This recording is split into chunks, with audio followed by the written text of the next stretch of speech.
حج آج فرض ہے اور آپ سوچ رہے ہیں کہ نہیں صاحب ابھی عمر کیا ہے. میں نے کتنے لوگوں کو دیکھا, اللہ نے دولت دیا تھا, حج کی طاقت تھی, انہوں نے کہا نہیں صاحب مکان بنا لیں گے تب حج کریں گے, بیٹی کی شادی کر لیں گے تب حج کریں گے. حج کر لیں گے تو بہت بڑی ذمہ داری سر پہ آ جائے گی, سماج کہے گا حاجی صاحب ہے, حاجی صاحب پر بڑی نظر رکھی جائے گی, ذمہ داریوں سے بچنے کے لیے لوگ حج نہیں کرتے.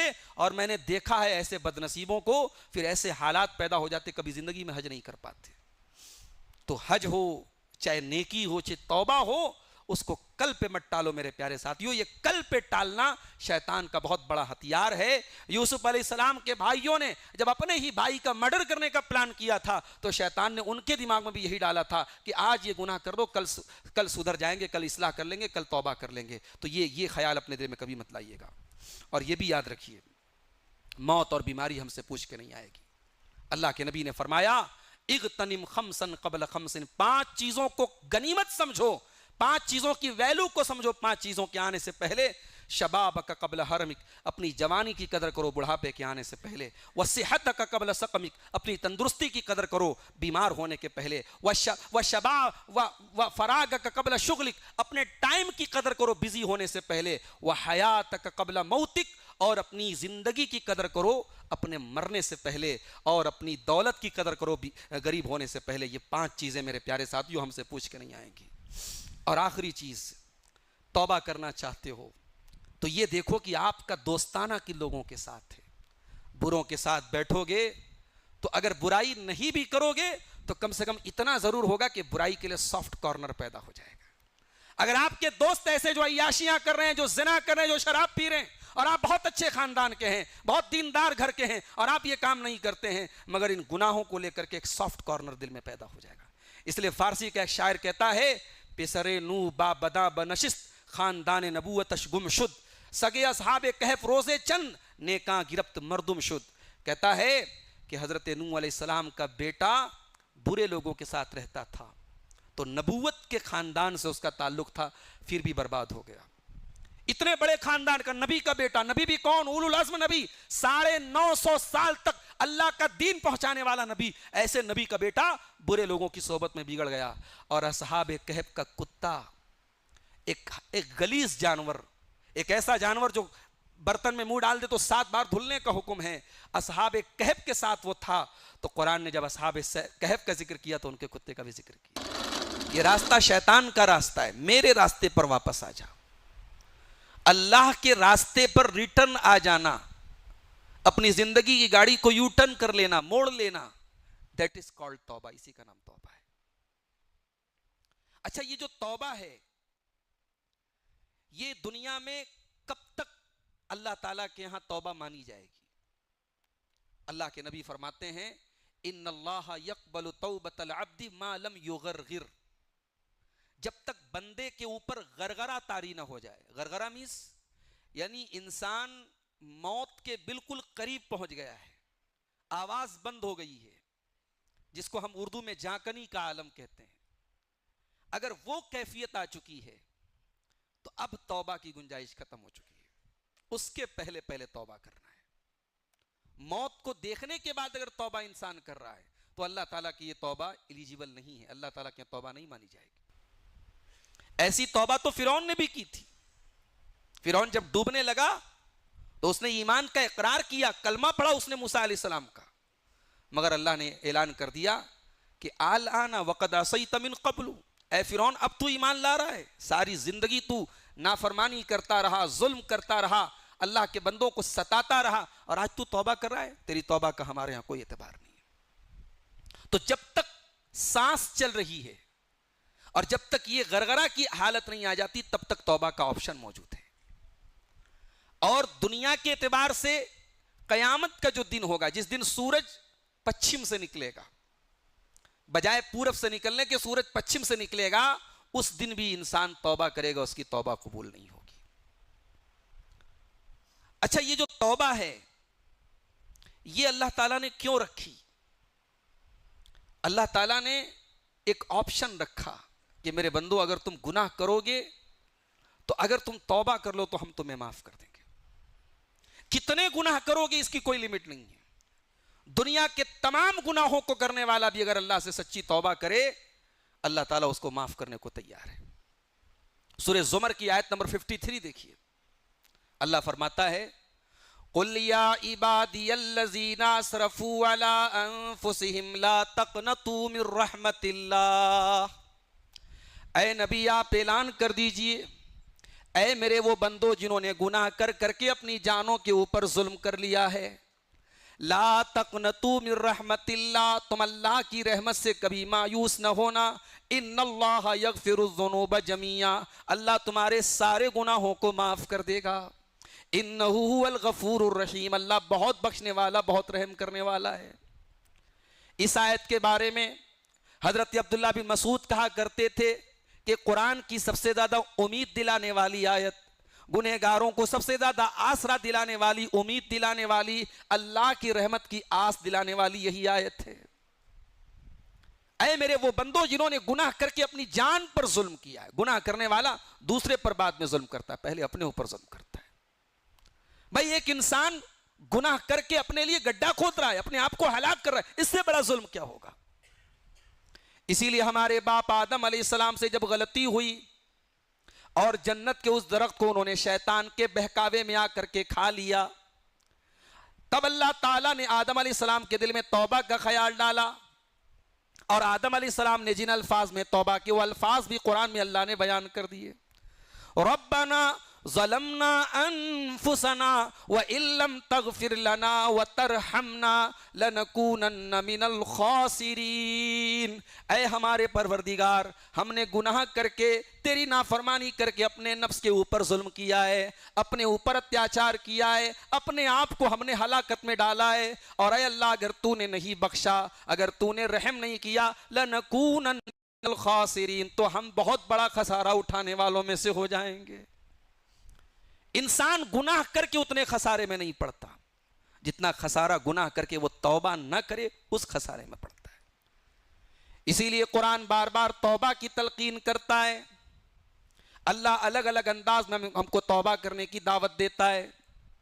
سورہ فرقان اٹھاؤ، قرآن کا 19واں پارہ، اللہ 3 بڑے بڑے گناہوں کا ذکر کرتا ہے. شرک کا ذکر کرتا ہے، قتل کا ذکر کرتا ہے، زنا کا ذکر کرتا ہے. اسلام کی نظر میں ٹاپ 3 کرائمز ہیں: شرک، قتل، زنا. نبی اکرم سے پوچھا گیا سب سے بڑا گناہ کیا ہے؟ آپ نے فرمایا ان تجعل للہ ندا وہو خلقک، اللہ کے برابر کسی کو قرار دو، اللہ کا درجہ کسی اور کو دے دو، یہ سب سے بڑا گناہ ہے. پوچھا گیا اس کے بعد کون سا سب سے بڑا گناہ؟ آپ نے فرمایا ان تقتل ولدک خشیت ان یطعم معک. تو یقیناً اللہ سے کون حساب لینے والا ہے؟ اللہ سے کون پوچھنے والا ہے؟ اللہ کی رحمت بہت بڑی ہے. اللہ تعالیٰ واقعی میں اس کے گناہوں کو نیکیوں سے بدل دے گا. ایک معنی تو اس آیت کا یہ ہے. دوسرا معنی یہ بھی ہو سکتا ہے کہ اب تک اس نے زندگی میں جتنے گناہ کیے تھے، اب اللہ تعالیٰ سچی توبہ کرنے کے بعد اتنی ہی نیکیوں کی توفیق اس کو دے گا. اب تک تو وہ گناہ کرتا چلا گیا تھا، اب اللہ تعالیٰ اس کو نیکیوں کے راستے پہ ڈال دے گا. جتنے اس نے گناہ کیے تھے اس سے کہیں زیادہ وہ نیکی کرے گا. نیکی کی توفیق دینے والا بھی اللہ ہے. میرے پیارے ساتھی، یہ رمضان میں ہم نے جو عبادتیں کی ہیں، جو تراویح پڑھی ہے، جو روزے رکھے ہیں، جو صدقہ دیا ہے، جو زکوٰۃ دیا ہے، جو ہم نے مال کی، بدن کی، قول کی، عمل کی، جو بھی عبادت کی ہے اللہ کے واسطے.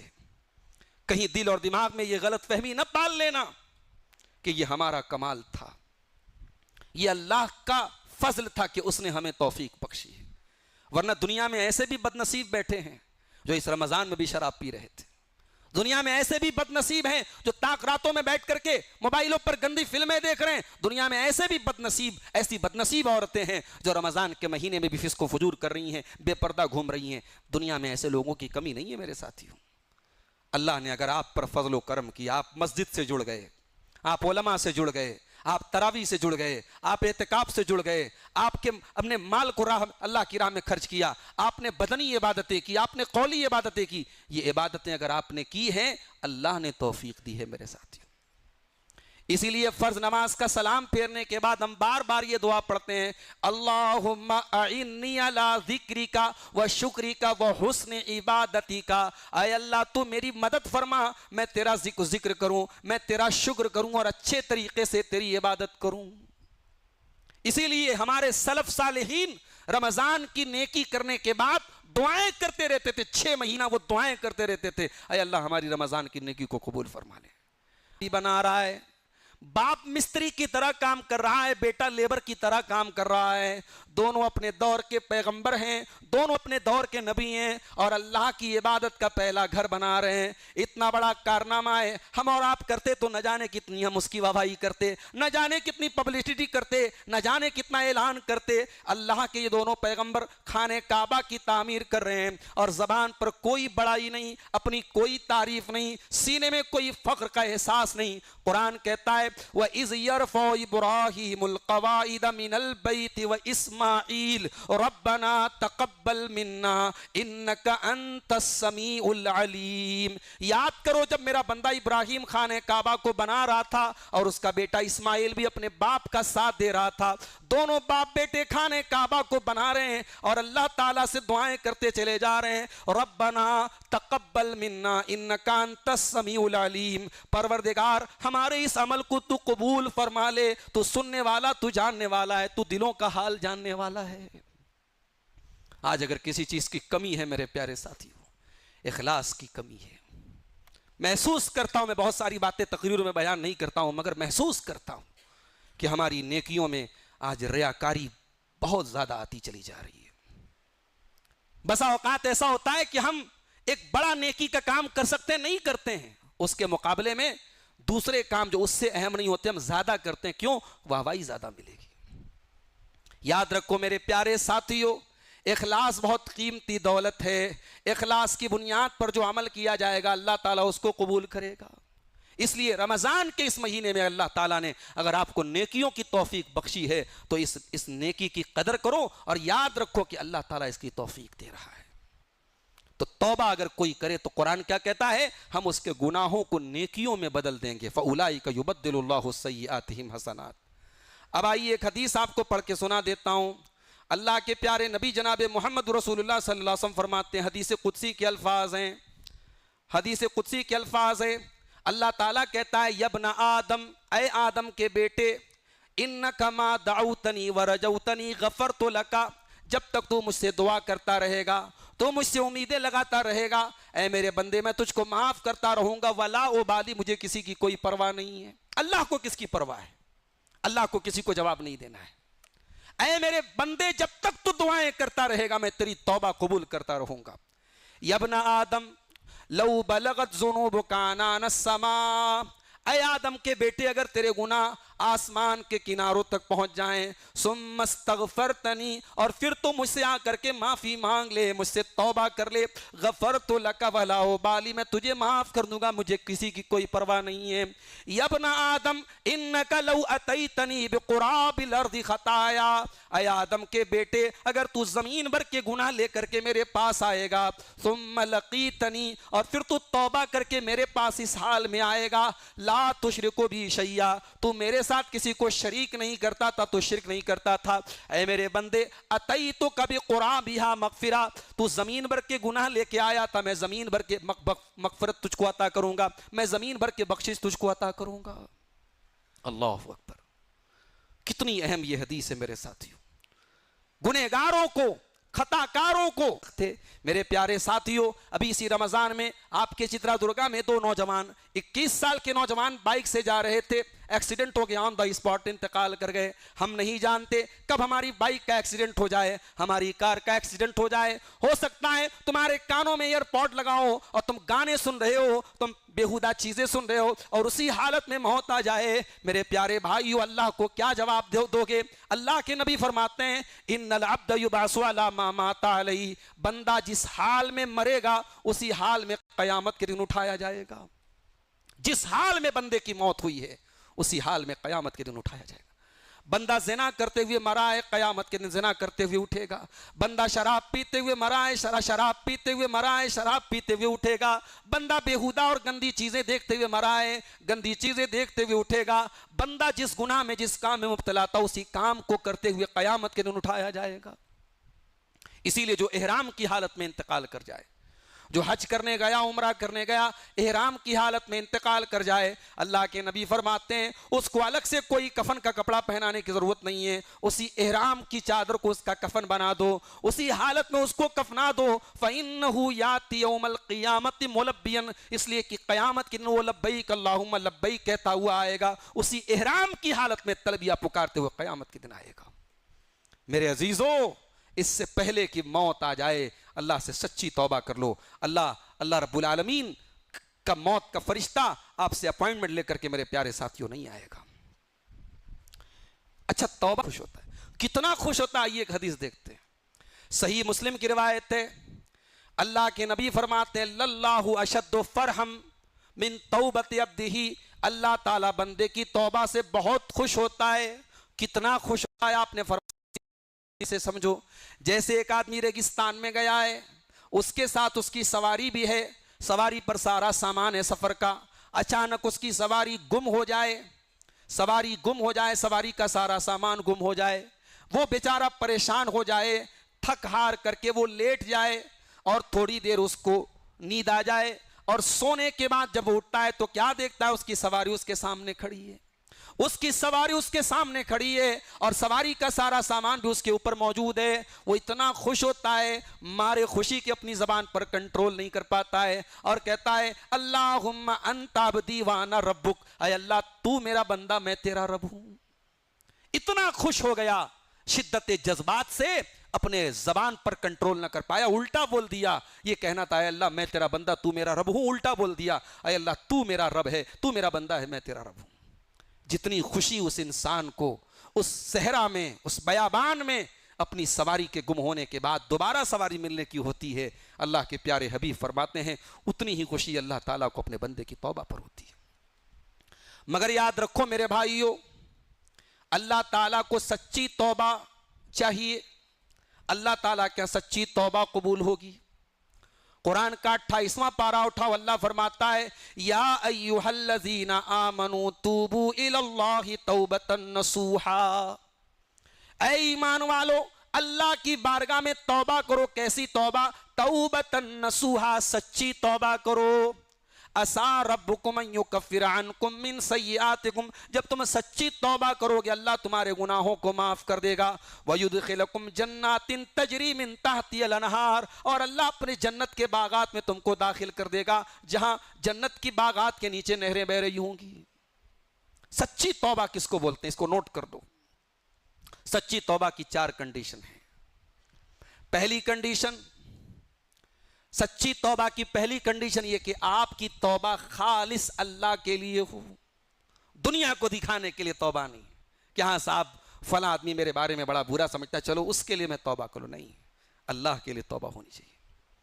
اسی لیے اللہ تعالیٰ سورہ نساء کے اندر فرماتا ہے اِلَّا الَّذِينَ تَابُوا وَأَصْلَحُوا وَاعْتَصَمُوا بِاللَّهِ وَأَخْلَصُوا دِينَهُمْ، جو لوگ توبہ کر لیں، ایمان لے آئیں، اپنی اصلاح کر لیں اور اخلاص کے ساتھ توبہ کر لیں، وَأَخْلَصُوا دِينَهُمْ لِلَّهِ فَأُولَئِكَ مَعَ الْمُؤْمِنِينَ، تو ایسے لوگ اللہ تعالیٰ کیا ایمان والوں کے ساتھ ہوں گے۔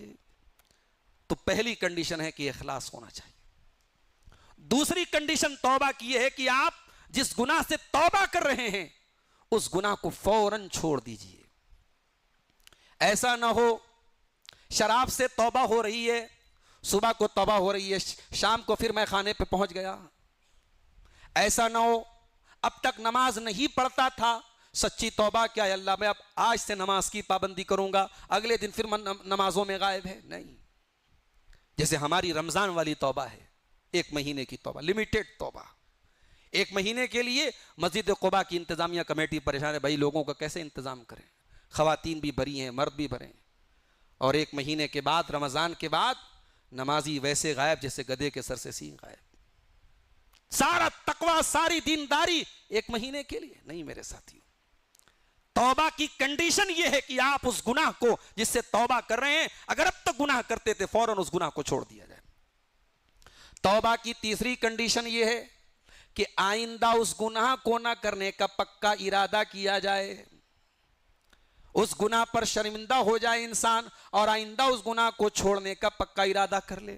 اور اگر گناہ کا تعلق حقوق العباد سے ہے، کسی کا حق مارا ہے، کسی کی زمین پر قبضہ کیا ہے، کسی کا مال لے کر کے بیٹھا ہے، تو یا تو اس کا مال جا کر کے ادا کر دے، اس کا حق جا کر کے ادا کر دے، یا اس سے معافی مانگ لے، اس سے معاف کروا لے. یہی دو صورتیں ہیں. حقوق العباد آپ کے صرف اللہ تعالیٰ سے معافی مانگنے سے معاف نہیں ہوں گے، اس کے لیے آپ کو جس بندے کا حق ہے اس سے جا کر کے معافی مانگنا پڑے گا. اب اگر آپ جس ٹائم توبہ کر رہے ہیں وہ انسان دنیا سے جا چکا ہے اور مال کا مسئلہ ہے، اس کے وارثوں کو جا کے مال دے دیجئے. اور اگر آپ نے جس کا حق ہم نے مارا ہے وہ انسان اب دنیا میں کہیں اس کا عطا پتہ ہی نہیں ہے اور ہم بہت چاہتے ہیں مگر اس کا حق ادا نہیں کر پا رہے ہیں، تو اب یہاں پہ ہم اللہ تعالیٰ سے بس معافی مانگیں گے. اور کبھی اگر زندگی میں وہ آدمی مل گیا تو ہم اس کا حق اس کو دے دیں گے، نہیں ملا تو اللہ تعالیٰ معاف کرنے والا ہے. ہم اپنے اختیار کے باہر نہیں جا سکتے میرے پیارے ساتھیوں. توبہ اگر کرنا چاہتے ہو تو ایک چیز اور یاد رکھنا میرے پیارے ساتھیوں، کبھی کسی گناہ کو حقیر نہ سمجھنا. آج مسئلہ یہ ہے کہ ہم بہت سارے گناہوں کو حقیر سمجھنے لگے ہیں. کسی زمانے میں مسلمان کے گھر میں سود اور بیاج کا پیسہ اگر کسی کے بارے میں معلوم ہو جاتا تھا کہ اس کے ہاں سود اور بیاج کا کاروبار ہوتا ہے، لوگ اس کے دعوت نہیں کھاتے تھے، لوگ پرہیز کرتے تھے کہ نہیں بھائی وہ سودی کاروبار کرتا ہے. میں نے بائیکاٹ کرتے ہوئے لوگوں کو دیکھا ہے کہ نہیں صاحب وہ سود کا کام کرتا ہے. آج تو پورا آوے کا آوا خراب ہے. آج تو اتنا اس قدر یہ سود اور بیاج عام ہوتا چلا جا رہا ہے، اب تو چراغ لے کے ڈھونڈنا پڑ رہا ہے کہ اس برائی سے کون پاک ہے میرے پیارے ساتھی. اسی لیے عبداللہ بن مسعود کہتے ہیں ان المومن یرا ذنوبہ کانہ قائد تحت جبل. مومن جب کوئی گناہ کرتا ہے مومن ڈرتا رہتا ہے، سہما رہتا ہے. مومن کو یہ لگتا رہتا ہے وہ کسی پہاڑ کے نیچے ہے اور پہاڑ کبھی بھی اس کے اوپر گر سکتا ہے. مومن گناہ کر کے ڈرتا رہتا ہے کہیں گناہوں کی سزا مجھ کو نہ مل جائے. اور جو فاسق و فاجر انسان ہوتا ہے وہ گناہ بھی کرتا رہتا ہے اور اس کو کوئی فرق نہیں پڑتا ہے. عبداللہ بن مسعود کہتے ہیں ایک فاسق و فاجر انسان گناہ کرتا ہے تو اس کو ایسے ہی وہ نظر انداز کر دیتا ہے جیسے ناک پر بیٹھی ہوئی مکھی کو انسان ہٹا دے. ناک پر بیٹھی ہوئی مکھی کو جیسے حقیر سمجھتا ہے ویسے انسان گناہوں کو حقیر سمجھتا ہے. گناہوں کو حقیر مت سمجھو میرے پیارے ساتھی.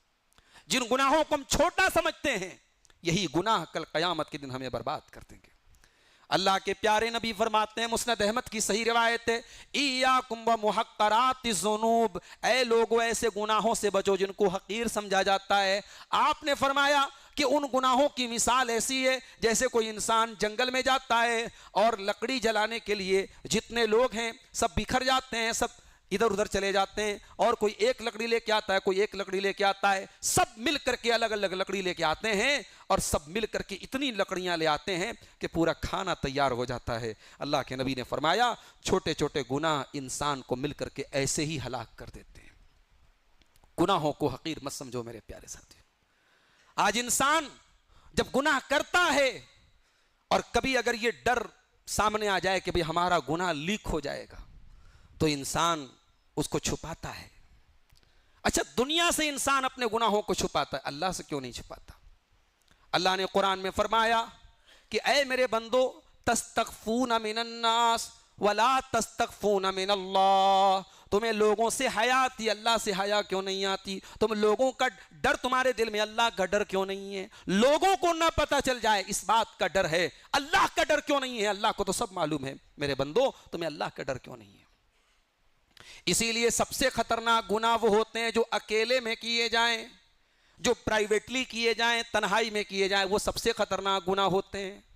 اللہ کے پیارے نبی فرماتے ہیں، ابن ماجہ کی صحیح روایت ہے، حضرت ثوبان رضی اللہ تعالیٰ عنہ حدیث کے راوی ہیں، کہتے اللہ کے نبی نے فرمایا میں اپنی امت کے ایسے لوگوں کو بھی جانتا ہوں جو قیامت کے دن نیکیوں کا پہاڑ لے کر کے آئیں گے لیکن اللہ تعالیٰ ان کی ساری نیکیوں کو ہوا میں اڑا دے گا، برباد کر دے گا.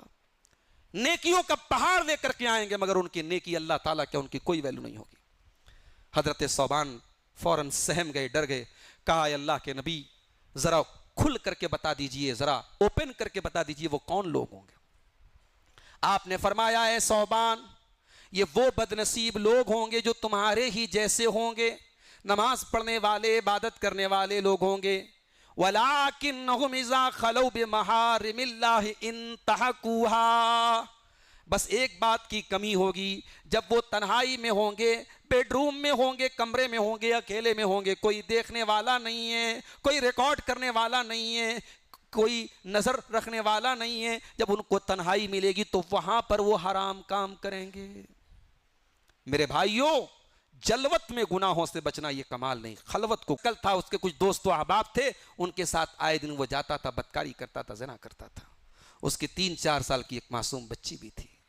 ایک رات دوستوں کے ساتھ گیا، دوستوں کے پاس گیا، دوستوں نے غداری کی، دوست پہلے ہی نکل گئے، یہ وہاں سے واپس چلا آیا۔ اب گھر آئے، اب عادت ہے راتوں کو عیاشیوں میں گزارنے کی، اب عادت تو گناہوں کی ہے۔ گھر میں آیا، بیوی سو رہی ہے، بچی سو رہی ہے، بیڈ روم سے باہر آیا، باہر جو ڈرائنگ روم تھا سامنے ٹیلی ویژن کی بڑی اسکرین لگی تھی، اس نے اس ٹی وی کی اسکرین پر ایک بےہودہ، ایک ولگر، ایک فحش فلم لگائی اور رات کے سناٹے میں وہ فلم دیکھنے لگا۔ وہ انسان خود اپنا واقعہ بیان کرتا ہے کہ میں اتنا محو تھا، مجھے احساس نہیں ہوا کہ میری 3 سال کی بچی کب دروازہ کھول کر کے سامنے آ گئی، اور جیسے ہی میں نے اپنی بچی کو دیکھا میں نے فوراً ٹی وی کی اسکرین بند کی۔ میری بچی نے دیکھ کر کے مجھ سے صرف اتنا کہا کہ ابا جان اللہ سے ڈریے۔ اس 3 سال کی بچی کے دل و دماغ میں یہ جملہ کس نے ڈالا میں نہیں جانتا۔ اس بچی نے کہا اتق اللہ، اللہ سے ڈریے ابا جان، اور اتنی دیر میں فجر کی اذان کی آواز آئی۔ میں نے اپنی بچی کو چوما، اسے لے جا کے بیڈ روم میں سلایا، اور پھر میں نے وضو کیا، مسجد میں آیا اور اللہ کی بارگاہ میں سچی توبہ کی۔ میں نے اللہ سے معافی مانگی، بہت رویا میں۔ میرے بازو میں بیٹھنے والا انسان کہنے لگا میں نے کبھی آج تک تمہاری شکل مسجد میں نہیں دیکھی، کبھی تو نے اللہ کے آگے سجدہ نہیں کیا، آج تو مسجد میں آیا اور اتنا تو خشوع اور خضوع کے ساتھ تو رو رہا ہے، دعائیں کر رہا ہے، کیا بات ہے؟ اس نے کہا بھائی میں بس اتنا بتا دیتا ہوں کہ آج سے میں ایک نئی زندگی کی شروعات کر رہا ہوں۔ اس کے بعد وہ انسان کہتا ہے جب صبح میں آفس اپنے جاب کے لیے نکلا ہوں تو پہر میں میری بیوی کا فون آیا کہ آپ کی بچی جو 3 سال کی معصوم بچی تھی اچانک وہ انتقال کر گئی، وہ 3 سال کی بچی آپ کو داغ مفارقت دے گئی۔ میں موبائل میرے ہاتھ سے گر گیا اور میں دل و دماغ پر کنٹرول نہیں کر پایا کہ میرے ساتھ یہ کیا ہو گیا۔ وہ بچی جو گناہوں کی دلدل سے مجھے نکالنے کا ایک ذریعہ بنی، اللہ تعالیٰ نے اس بچی کو اٹھا لیا، اور اس دن کے بعد سے اپنی زندگی کو میں نے پھر گناہوں سے دور رکھا اور نیکی کے راستے پہ اور تقوی اور دینداری کے راستے پر میں چلتا رہا۔ اس طریقے کے کئی واقعات شیخ نبیل الحوضی نے بیان کیے۔ ایک واقعہ اور انہوں نے بیان کیا، ایک نوجوان وہ بھی بدکاری کرتا تھا، زناکاری کرتا تھا۔ ایک مرتبہ ایک شہر میں ایک ایسی ہی فحش عورت کے پاس، ایسی ہی ایک فاحشہ عورت کے پاس وہ جاتا ہے اور قریب ہے کہ اس کے ساتھ وہ غلط کام کرے، وہ اس لڑکی کی زبان سے لا الہ الا اللہ نکل جاتا ہے۔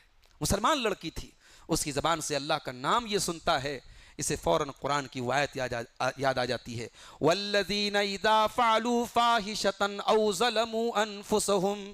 میرے متقی بندے وہ ہیں جب ان سے کوئی غلط کام ہو جائے، کوئی فحش کام ہو جائے، ذکر اللہ، وہ فوراً اللہ کو یاد کرتے ہیں، فاستغفروا لذنوبہم، اور اللہ سے اپنے گناہوں کی معافی مانگتے ہیں، ومن یغفر الذنوب الا اللہ، اور اللہ کے سوا کون ہے جو تمہارے گناہوں کو معاف کرے۔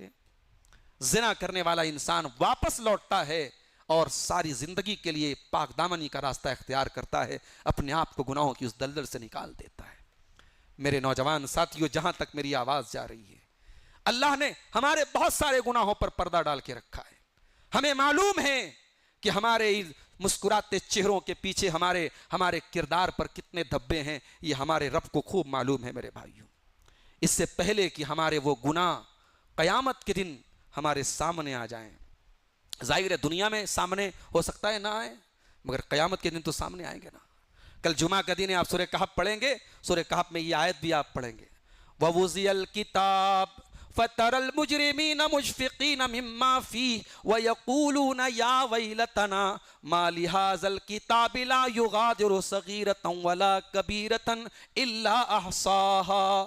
قیامت کے دن بندے کی کتاب رکھی جائے گی، بندے کا نام اعمال رکھا جائے گا، جو مجرم لوگ ہوں گے، جو گنہگار لوگ ہوں گے، جو خطا کار لوگ ہوں گے، وہ ڈرے ہوئے ہوں گے، سہمے ہوئے ہوں گے، اور اپنی کتاب کو دیکھ کر، اپنی زندگی بھر کا کچا چٹھا دیکھ کے کہیں گے یا ویلتنا، ہائے ہماری بربادی، ما لہذا الکتاب، یہ کیسی کتاب ہے، لا یغادر صغیرۃ ولا کبیرہ، نہ اس نے صغیرہ کو چھوڑا، نہ کبیرہ کو چھوڑا، نہ چھوٹے کو چھوڑا، نہ بڑے کو چھوڑا، ہر گناہ کو اس کتاب نے ریکارڈ کر لیا۔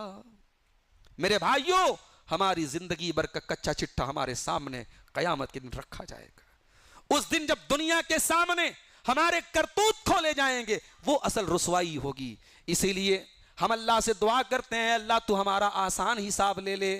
قرآن کہتا ہے اللہ اپنے نیک بندوں کا فسوف یحاسب حسابا یسیرا، اللہ اپنے نیک بندوں کا آسان حساب لے گا۔ اما عائشہ نے پوچھا اے اللہ کے نبی اللہ آسان حساب لے گا اس کا کیا مطلب ہے؟ اللہ آسان حساب کیسے لے گا؟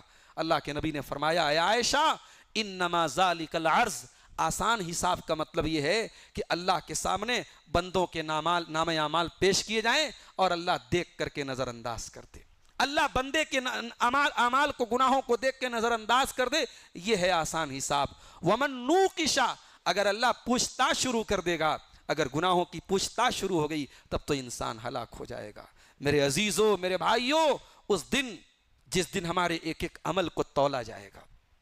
دنیا میں ہم دیکھتے ہیں جو سونار ہوتا ہے، جو جویلر ہوتا ہے، ہماری مائیں بہنیں جاتی ہیں ناک میں جو پہنتی ہیں ناک کی نتھنی اور کان میں جو چھوٹی سی بالی پہنتی ہیں، وہ سونار کے ترازو پہ جب اس کے اسکیل پہ اس کے ترازو پہ رکھتی ہیں تو وہ ترازو بتا دیتا ہے کتنے ملی گرام کا آپ کا وہ ناک کی نتھنی کتنے ملی گرام کی ہے، آپ کے کان کی بالی کتنے ملی گرام کی ہے۔ یہ دنیا میں انسان کا بنایا ہوا ترازو ہے جو گرام سے بھی نیچے کی چیزوں کو بتا دیتا ہے۔ اللہ کا ترازو کیسا ہوگا جو قیامت کے دن رکھا جائے گا؟ قرآن کہتا ہے وَوُزِيَ کیسے وہ سورہ مومنون کی آیت ہے، قیامت کے دن انصاف کا ترازو رکھا جائے گا۔ فلا تظلم نفس شیئا، اور آج کسی کے ساتھ کوئی ظلم نہیں کیا جائے گا۔ وَإِن كَانَ مِثْقَالَ حَبَّةٍ مِّنْ خَرْدَلٍ أَتَيْنَا بِهَا وَكَفَى بِنَا حَاسِبِينَ۔ میرے بندو، اللہ کے میزان عمل پر، اللہ کے ترازو پر ایک رائی کے دانے کے برابر بھی اگر کوئی چیز ہوگی وہ سامنے آ جائے گی۔ اللہ کے ترازو پر رائی کے دانے کے برابر چیز بھی سامنے آ جائے گی۔ وَكَفَى بِنَا حَاسِبِينَ، اور اللہ حساب لینے کے لیے کافی ہے۔ اللہ حساب لینے کے لیے کافی ہے میرے ساتھی۔ سچی توبہ کا خیال جب انسان کے دل میں آتا ہے میرے ساتھیوں، آج دنیا میں مجرم عدالت سے بھاگتا ہے، ججوں کو پیسہ دے کر کے اپنی سزاؤں میں کمی کروا لیتا ہے، وکیلوں کو لمبی لمبی فیس دے کر کے اپنی سزا کم کروا لیتا ہے یا سزا معاف کروا لیتا ہے، مگر واللہ جب دل میں سچی توبہ کا خیال آ جائے تو بندہ مجرم خود چل کے عدالت میں آتا ہے۔ نبی کے پاس ایک آدمی آیا، اے اللہ کے نبی انی اصبت زنا، میں نے زنا کیا ہے، میں نے زنا کیا ہے، فطہرنی، مجھے زنا کی سزا دے دیجئے۔ شادی شدہ انسان تھا، جانتا تھا زنا کی سزا اسلام میں اگر شادی شدہ انسان ہے تو پتھروں سے مار مار کے ختم کر دینا ہے۔ جان بوجھ کر کے یہ معلوم ہے کہ مجھے سزائے موت دے دی جائے گی، نبی کی عدالت میں آتا ہے اور آ کر کے کہتا ہے اللہ کے نبی میں نے زنا کیا ہے، مجھے پاک کر دیجئے۔ نبی اکرم نے ٹالنے کی کوشش کی، آپ نے کہا جاؤ تم پتہ نہیں کیا کیا بک رہے ہو۔ اے اللہ کے نبی پورے ہوش و حواس میں بول رہا ہوں، اے اللہ کے نبی میں شادی شدہ انسان ہوں، میں نے زنا کیا ہے، مجھے آپ سزا دے دیجئے۔ آپ نے صحابہ سے کہا ذرا دیکھو کہیں شراب تو پی کے نہیں آئے ہیں۔ صحابہ کرام قریب گئے، اے اللہ کے نبی شراب کی کوئی مہک نہیں آ رہی، نشے کی حالت میں نہیں ہے۔ آپ نے فرمایا اچھا جاؤ تم یہاں سے، ہم بعد میں تمہارا کیس دیکھیں گے۔ صحابی چلے گئے، نبی اکرم نے دوسرے صحابہ سے کہا جاؤ ذرا پتہ لگاؤ ان کا دماغ تو صحیح طریقے سے کام کر رہا ہے یا نہیں کر رہا ہے۔ صحابہ کرام نے پتہ لگا کہ رپورٹ دیا ہے اللہ کے نبی دماغ بالکل ٹھیک کام کر رہا ہے، دماغ میں کوئی پرابلم نہیں ہے۔ کچھ دنوں کے بعد پھر آتے ہیں، اے اللہ کے رسول میں وہی انسان ہوں جو کچھ دنوں پہلے آپ کے پاس آیا تھا، انی اصبت الزنا، میں نے زنا کیا ہے، فطہرنی یا رسول اللہ، اے اللہ کے نبی دنیا میں زنا کی سزا دے دیجئے تاکہ آخرت میں اللہ تعالیٰ زنا کی سزا نہ دے۔ اے اللہ کے نبی دنیا میں مر جاؤں گا، موت مل جائے گی، مگر کم سے کم جہنم کی آگ سے تو بچ جاؤں گا۔ اے اللہ کے نبی مجھے دنیا میں زنا کی سزا دے کر کے پاک کر دیجئے۔ نبی اکرم نے جب ہر طریقے سے کنفرمیشن کر لیا، مجرم خود اقرار کر رہا ہے، آپ نے صحابہ کو حکم دیا، زمین میں گڈھا کھودا گیا، صحابی کو گڈھے کے اندر ڈالا گیا، آدھا دھڑ ان کا، آدھی باڈی کو زمین میں ڈالا گیا اور اس کے بعد پتھروں سے مار مار کے انہیں ختم کیا گیا۔ جب انتقال ہو گیا، موت ہو گئی، نبی اکرم صلی اللہ علیہ وسلم نے جنازے کی نماز پڑھانے کا اعلان کیا۔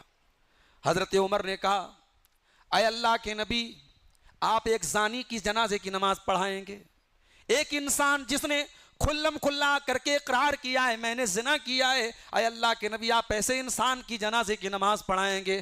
آپ نے فرمایا اے عمر لقد تابت توبۃ لو قسمت بین 70 من اہل المدینہ لوسعتهم، اے عمر اگر اس انسان نے اتنی سچی توبہ کی ہے، اگر اس کی توبہ کو مدینہ کے 70 گنہگاروں میں اگر بانٹ دیا جائے، اس ایک سنگل انسان کی توبہ 70 لوگوں کے لیے کافی ہو جائے گی۔ اس ایک انسان کی توبہ 70 لوگوں کے لیے کافی ہو جائے گی۔ اس کے کچھ دنوں کے بعد نبی اکرم کے پاس ایک عورت آتی ہے، اور بعض روایات میں یہ ملتا ہے کہ یہ وہی عورت تھی جس عورت کے ساتھ پہلے شخص نے زنا کیا تھا۔ یہ بھی شادی شدہ عورت ہے، اور یہ بھی آ کر کے اللہ کے نبی کے پاس کہتی ہے کہ انی اصبت الزنا، میں نے زنا کیا ہے، اللہ کے نبی مجھے پاک کر دیجیے۔ نبی اکرم نے اس کو ٹالنے کی کوشش کی، اس نے کہا اللہ کے رسول میں حمل سے ہوں، آپ مجھے جھٹلا نہیں سکتے، میں اقرار کر رہی ہوں، مجھے زنا کی سزا دیجیے۔ آپ نے کہا اگر ایسا ہے تو جاؤ، جب بچے کی پیدائش ہو جائے تب تم میرے پاس آنا۔ عدالت سے مجرم کو 9 مہینے کی چھوٹ مل گئی۔ ہائے مجرم بھی کیسا مجرم ہے، 9 مہینے کا پیریڈ گزر جاتا ہے، شاید صحابہ کو اس عورت کی تصویر بھی یاد نہ ہو، صحابہ کو اس عورت کا نام بھی یاد نہ ہو، شاید صحابہ اس عورت کو بھول گئے ہوں۔ 9 مہینے کے بعد جب اس کو بچہ پیدا ہوتا ہے، بچے کو گود میں لے کر کے آتی ہے، اے اللہ کے نبی طہرنی، اے اللہ کے نبی مجھے پاک کر دیجئے، مجھے زنا کی سزا دے دیجئے۔ نبی اکرم فرماتے نہیں، بچہ بہت چھوٹا ہے تمہارا، ابھی ماں کا دودھ پیے گا یہ بچہ، جب یہ دودھ چھوڑ دے اور روٹی کھانے لگے تب تم میرے پاس آنا۔ نبی اکرم نے 2 سال کا ٹائم اور دے دیا، 2 سال کا ٹائم اس عورت کو اور دے دیا گیا۔ عورت وہاں سے چلی گئی، 2 سال کا عرصہ گزر گیا۔ روایات میں کہیں پر بھی یہ بات موجود نہیں ہے کہ کبھی صحابہ نے اس عورت کا نام بھی لیا ہو، نبی نے اس عورت کا نام لیا ہو۔ 2 سال گزرنے کے بعد وہ عورت خود چل کر کے آتی ہے، اپنے بچے کو گود میں لے کر کے آتی ہے، اور بچے کے ہاتھ میں روٹی کا ٹکڑا ہے، بچہ روٹی کھا رہا ہے، آ کر کے کہتی ہے اللہ کے نبی میں وہی عورت ہوں جس نے زنا کیا تھا، میں سزا پانے کے لیے آپ کے پاس آئی تھی، آج میرا بچہ دودھ چھوڑ چکا ہے، روٹی کھانے لگا ہے، اے اللہ کے نبی اب تو دیر نہ کیجئے، مجھ گنہگار عورت کو زنا کی سزا دے دیجئے۔ اللہ اکبر۔ سچی توبہ یہ ہوتی ہے میرے پیارے ساتھیوں، جو مجرم کو خود لے کر کے عدالت میں آتی ہے۔ نبی اکرم نے بچہ ایک مسلمان کے حوالے کیا، زمین میں گڈھا کھودا گیا، عورت کو گڈھے کے اندر ڈالا گیا۔ دنیا کہتی ہے اسلام زنا کی بڑی کٹھور سزا سناتا ہے۔ وہ لوگوں، اسلام جو سزا سناتا ہے، آج دنیا میں جب کسی کی بہن بیٹی کے ساتھ یہ زنا کا واقعہ ہوتا ہے تو وہ کہتا ہے کہ یہی سزا دی جائے۔ مجھے یاد ہے جب دلی میں چلتی بس میں ایک لڑکی کا ریپ ہوا تھا، اس وقت ادھو ٹھاکرے جو مہاراشٹر کے بہت بڑے نیتا ہیں، انہوں نے نہیں، راج ٹھاکرے نے بیان دیا تھا، راج ٹھاکرے جو ان کے چچا زاد بھائی، انہوں نے بیان دیا تھا کہ اسلام کی جو سزا ہے وہ بلاತ್ಕಾریوں کو دی جائے۔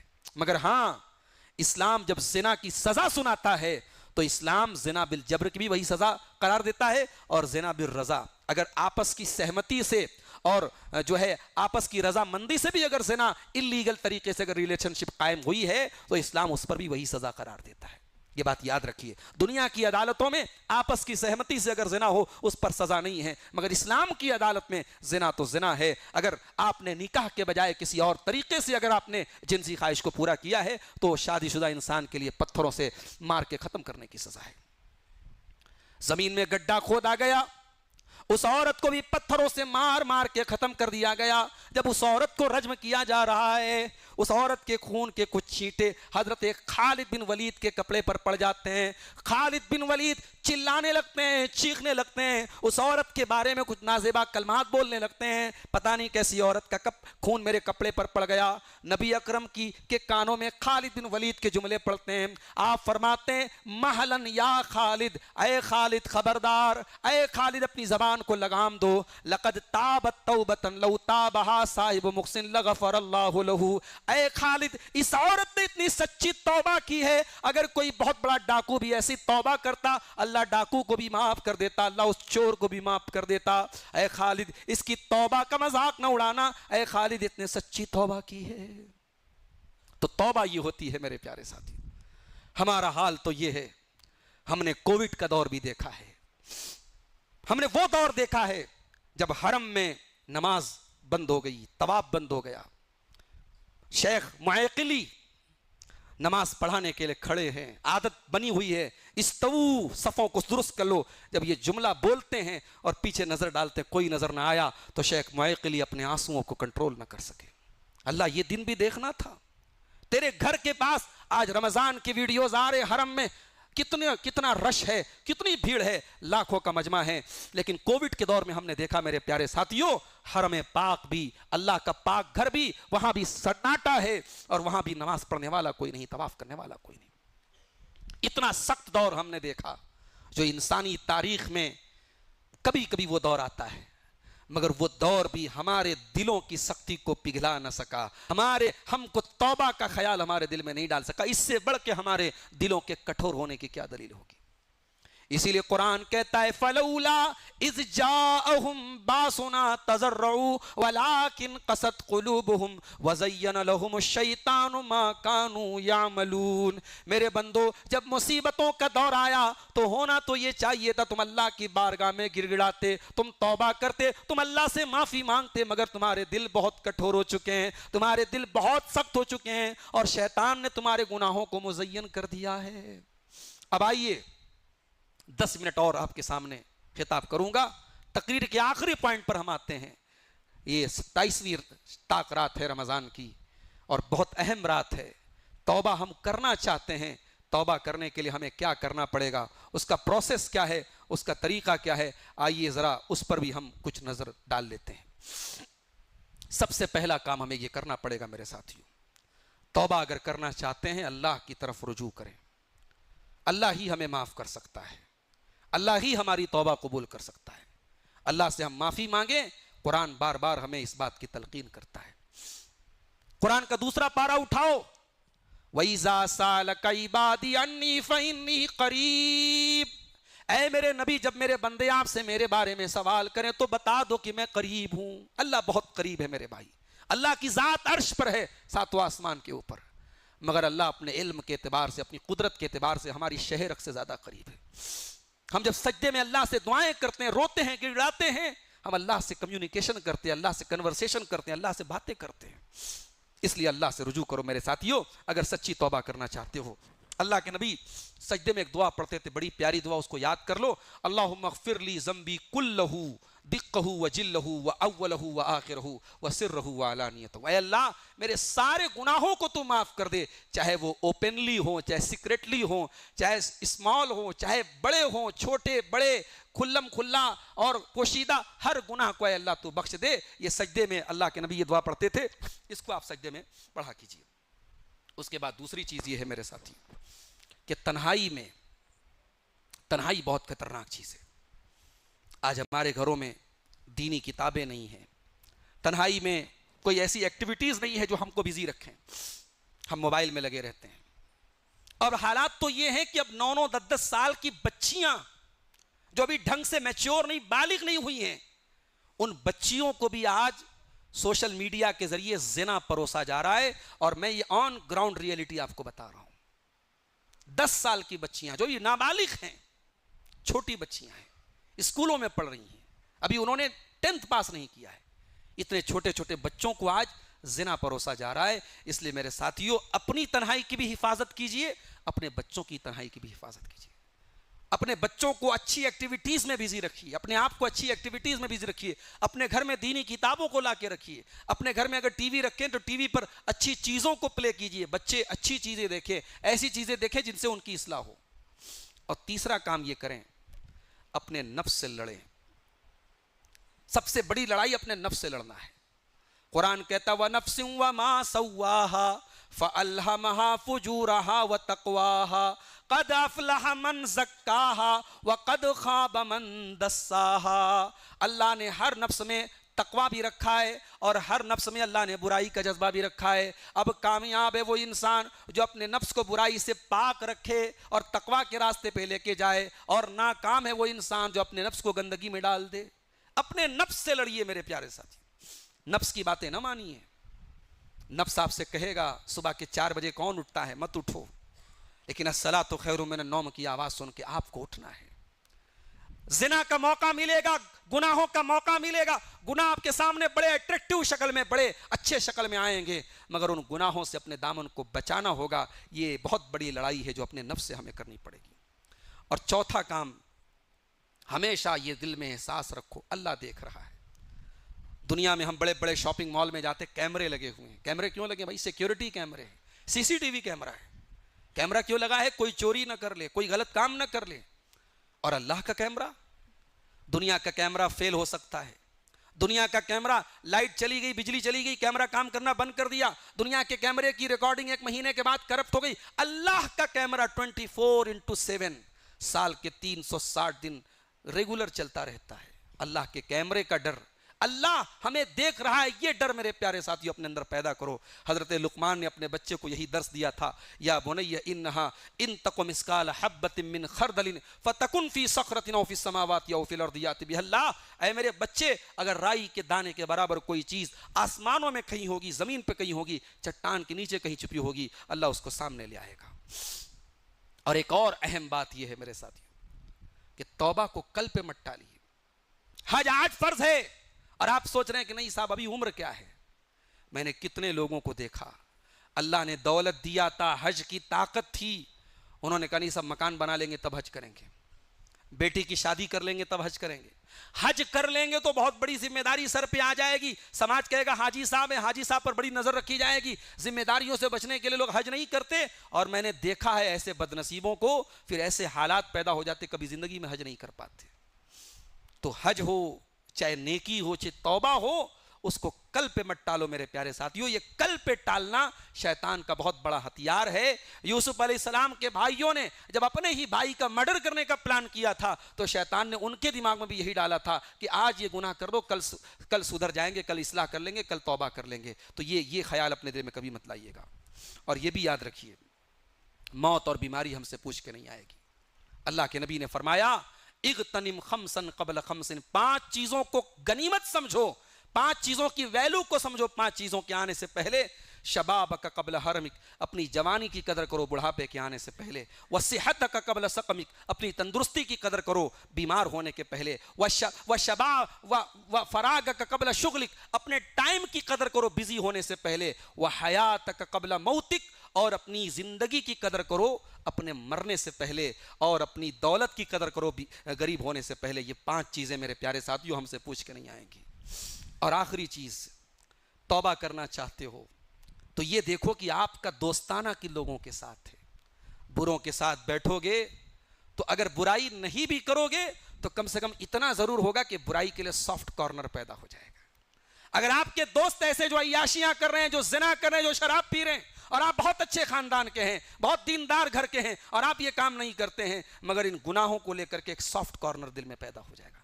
اس لیے فارسی کا ایک شاعر کہتا ہے پسرے نو با بدا بنشست، خاندان نبوتش گم شد، سگے اصحاب کہف روزے چند، نیکاں گرفت مردم شد۔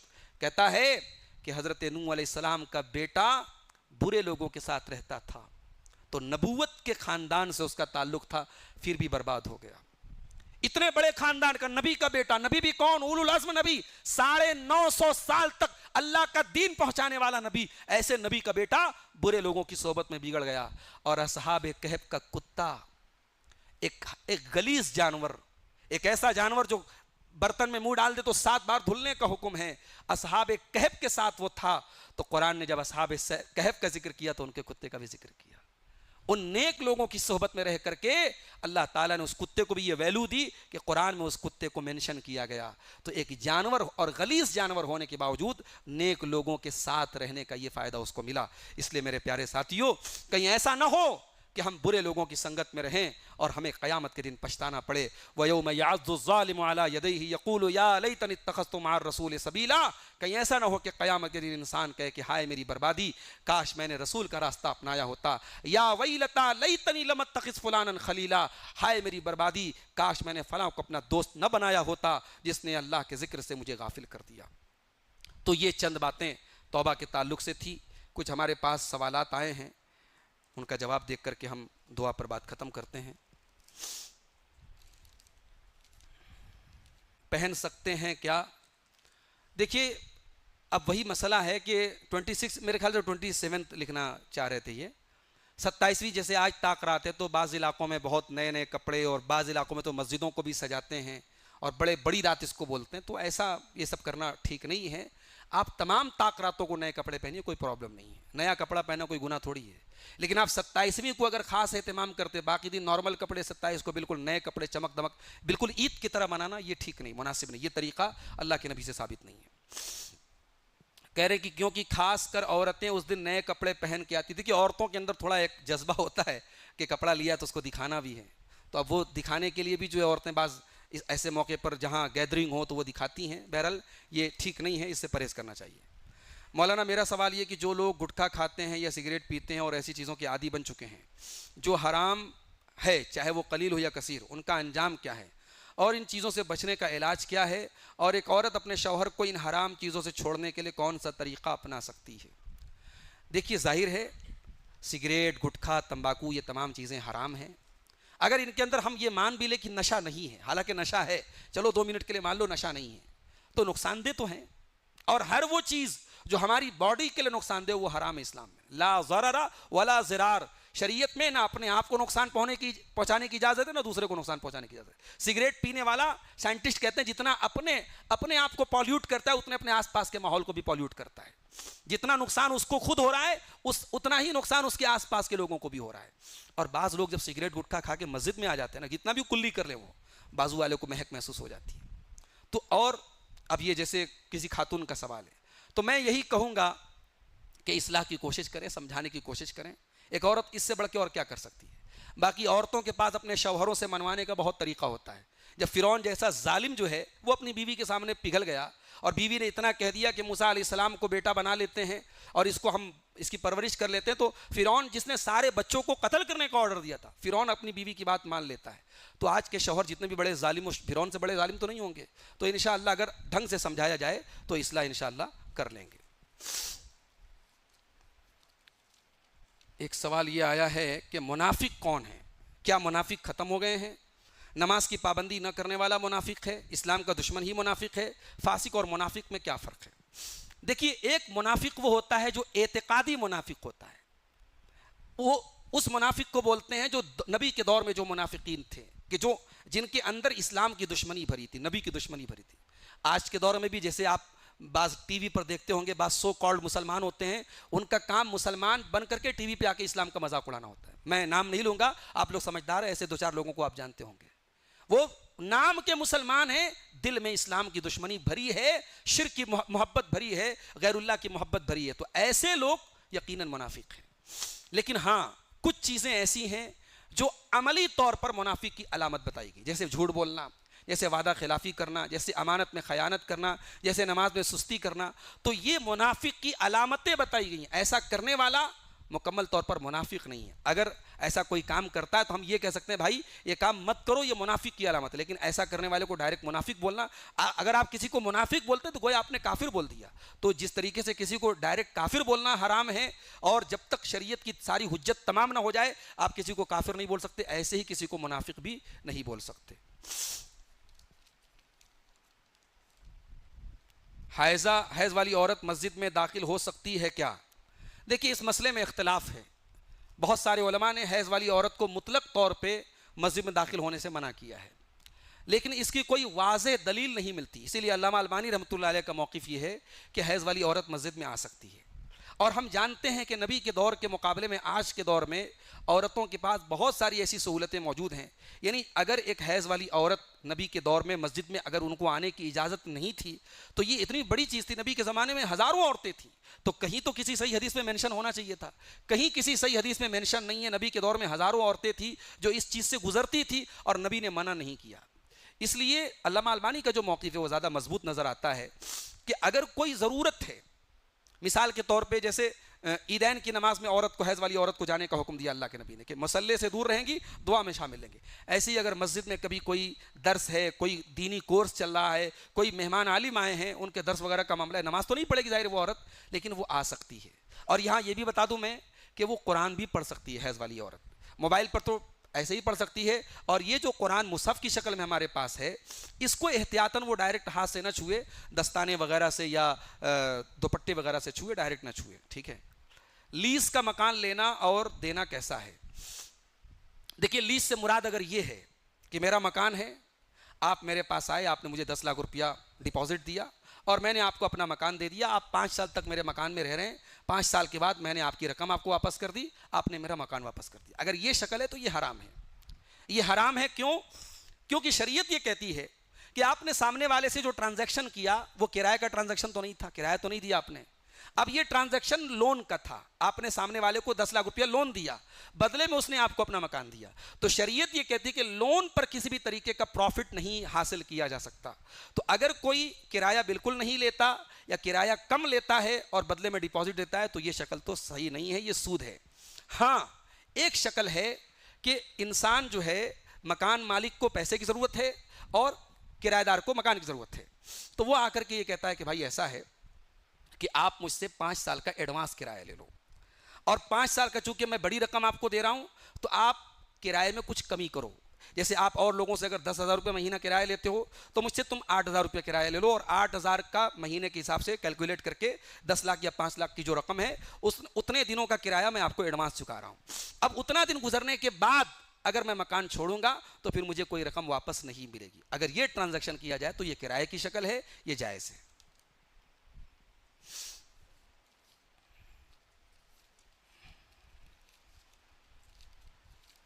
آج سوالات ماشاءاللہ بہت زیادہ آگے. اگر کسی کی گورنمنٹ تنخواہ ہے اور لگ بھگ 50,000 ہے اور اوپر کی کمائی یعنی رشوت 2 لاکھ ہے, کیا ان سے کیا لے سکتے ہیں, ان کے گھر کا کھانا کھا سکتے ہیں؟ دیکھیے میں اس پر پہلے بھی بتا چکا ہوں کہ اگر کسی کی کمائی حرام ہے اور وہ کمائی مکس ہے, یعنی پوری مکمل حرام کمائی نہیں ہے, وہ انسان حلال کا کوئی کام کر رہا ہے, جیسے اس سوال میں پوچھا گیا کہ گورنمنٹ جاب کر رہا ہے لیکن وہ رشوت بھی کچھ لے رہا ہے, تو ظاہر ہے رشوت لینا تو حرام ہے, اوپری جو بھی انکم ہے وہ حرام ہے. اب اس نے اگر آپ کو دعوت دی تو آپ اس کی دعوت قبول کر سکتے ہیں. کیوں کر سکتے ہیں؟ کیونکہ اللہ کے نبی صلی اللہ علیہ وسلم نے ایسا کوئی اصول نہیں بتایا ہے کہ جس کی کمائی 100% حلال ہو اسی کی کمائی آپ کھا سکتے ہیں. نبی نے اپنے دور میں یہودیوں کی بھی دعوت کھائی, یہودیوں کے یہاں حرام کاروبار بھی ہوتا تھا. اسی لیے اہل علم نے لکھا ہے کہ اگر کسی کی میجر کمائی کا حصہ, بڑا کمائی کا حصہ حرام ہے, اس کے دعوت نہیں کھا سکتے. ساری کمائی حرام ہے, نہیں کھا سکتے, لیکن اگر اس کی کمائی مکس ہے, زیادہ تر حلال کمائی, کچھ وہ حرام کام بھی کر رہا ہے, اس کی دعوت قبول کر سکتے ہیں. مگر جو سماج کے با اثر لوگ ہیں اس کو ایسے آدمی کا بائیکاٹ کرنا چاہیے اور ایسے انسان کے یہاں دعوت میں جانے سے پرہیز کرنا چاہیے تاکہ وہ جو ہے عبرت حاصل کرے اور وہ اس چیز سے بچے. اس کے بعد دوسرا سوال آیا ہے کہ نماز میں انگلی کو حرکت کب سے دینا ہے. بیٹھ جاؤ.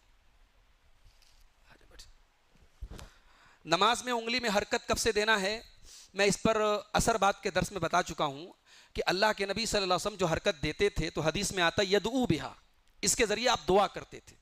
تو علامہ ابن عثیمین نے لکھا ہے کہ جہاں جہاں دعا ہے وہاں آپ انگلی کو حرکت, اشارہ تو پورے اتحیات ہوگا یعنی انگلی کو ایسے اٹھائے رکھنا, لیکن ہلکی ہلکی حرکت جو دیں گے وہ دعا پہ دیں گے. تو اتحیات سے لے کر کے السلام علینا وعلی عباد اللہ الصالحین تک اس دوران میں جہاں سے سلام شروع ہوتا ہے وہ دعا ہے. جب آپ کہتے ہیں السلام علیکم ایھا النبی ورحمۃ اللہ وبرکاتہ السلام علینا وعلی عباد اللہ الصالحین, یہ دعا ہے, یہاں پہ آپ ہلکی ہلکی حرکت دیں گے. اس کے بعد جب آپ پڑھتے ہیں اشہد ان لا الہ الا اللہ واشہد ان محمد عبدہ ورسولہ, یہ دعا نہیں ہے. اس کے بعد اللہم صلی علی محمد اللہم بارک علی محمد اللہم انی ظلمت نفسی, یہ ساری دعائیں ہیں. تو دعا کے دوران آپ ہلکی ہلکی اس کو حرکت دیں گے. اگر ہماری نماز میں تشہد میں بیٹھے ہیں اور دعائیں پورے ختم ہو گئے اور امام صاحب سلام نہیں پھیرے ہیں تو کیا ہم بار بار ربنا آتنا پڑھ سکتے ہیں؟ بالکل پڑھ سکتے ہیں. آپ جو دعائیں یاد ہو پڑھ سکتے ہیں. اتحیات میں درود شریف پڑھنے کے بعد دعا کے معاملے میں آپ آزاد ہیں. ایک اجتماع میں غیر جماعت کے ہیں, ان کا سوال تھا کہ قرآن خوانی کے بارے میں. جواب کچھ اس طرح دیا گیا کہ گھر میں مدرسے کے بچوں کو بلا کر قرآن پڑھاتے ہیں تو جب تک وہ بچے قرآن پڑھیں گے گھر میں برکت رہتی ہے, جب وہ چلے جائیں گے تو پھر ختم ہو جائے گا. اس لیے بہتر ہے کہ گھر کے فرد بھی گھر کے لوگوں کو روز قرآن پڑھنا چاہیے. کیا یہ جواب حکمت کے طور پہ درست ہے؟ دیکھیے قرآن گھر میں پڑھنے سے برکت ہوتی ہے, اس میں کوئی شک نہیں, لیکن آپ مدرسے کے بچوں کو بلا کر کے قرآن پڑھوا رہے ہیں اور بدلے میں ان کو کچھ پیسہ دے رہے ہیں یا دعوت کھلا رہے ہیں, یہ شکل غلط ہے. یہ جو مروجہ قرآن خوانی کی جو شکل ہمارے خاص طور سے ہمارے بعض بھائیوں کے یہاں رائج ہے, یہ شکل ہم اس کے خلاف ہیں. اور مردے کو قرآن پڑھ کے جو بخشا جاتا ہے وہ تو بالکل غلط ہے, کیونکہ نبی کے دور میں بہت سارے لوگوں کا انتقال ہوا مگر اللہ کے نبی صلی اللہ علیہ وسلم نے کبھی بھی کسی مردے کے لیے قرآن خوانی کا حکم نہیں دیا اور نہ قرآن پڑھ کے بخشوایا. تو گھر کے لوگ قرآن پڑھیں, اس کے لیے اجتماعی طور پہ پڑھنے کی شکل نہیں ہے. گھر کا ہر فرد اپنے حساب سے قرآن پڑھے, قرآن پڑھنے سے گھر میں برکت ہوگی انشاءاللہ. کوئی خاتون ہیں جو تعویذ بنا کے دیتے ہیں قرآنی آیات کے ذریعے اور وہ ہمارے رشتہ دار ہیں, کیا ہم ان کی خیریت معلوم کرنے کے لیے ان کے گھر جا سکتے ہیں, ان کی دی ہوئی چیز کھا سکتے ہیں, یا پوری طرح سے ان کے گھر کو جانا ترک کر دیں؟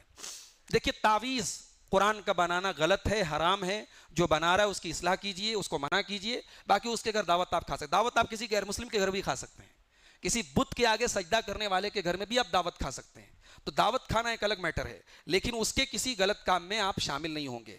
اور انشاءاللہ ہمارا جو 29ویں تاقرات کا درس ہے وہ اسی موضوع پر ہوگا کہ جنات کی, جادو کی, اور جو ہے اسی طریقے سے یہ جو بھی اس طریقے کے اثرات ہوتے ہیں, جادو ہوتے ہیں, ان کی کیا حقیقت ہے, ان کا شرعی علاج کیا ہے, اور غلط طریقے سے جو علاج ہو رہا ہے اس پر انشاءاللہ ہم رد کریں گے.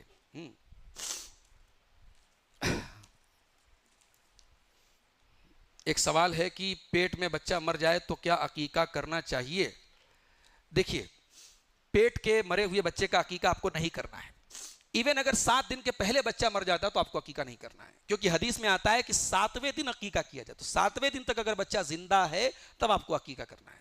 اگر 7ویں دن کے بعد 8ویں دن بچہ مرتا ہے یا 7ویں ہی دن مر جاتا ہے تو اگر بعد میں آپ کو اگر استطاعت ہے تو آپ عقیقہ کر لیجئے.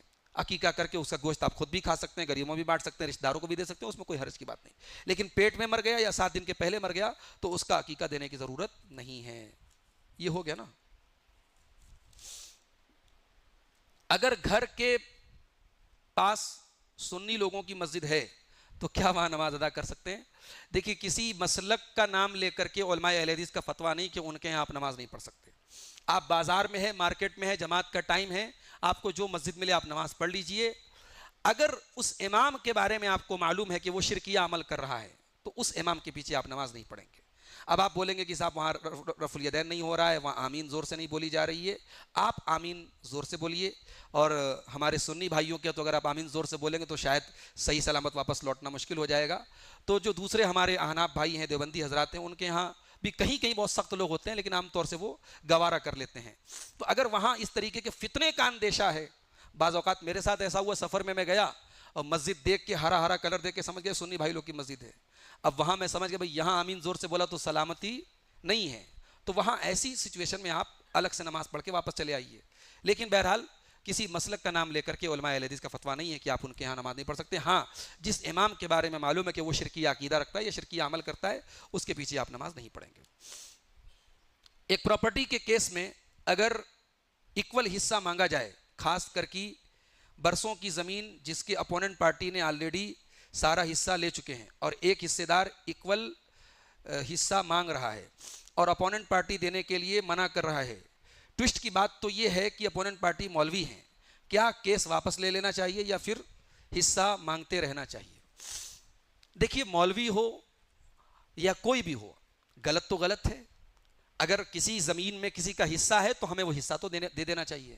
لیکن مسئلہ یہ ہے کہ مال کی محبت, زمین کی محبت انسان کو کبھی کبھی حرام راستے پہ لے کے جاتی ہے, اور اس راستے پہ ظاہر ہے کہ عام, خاص, عالم, غیر عالم سبھی جا سکتے ہیں.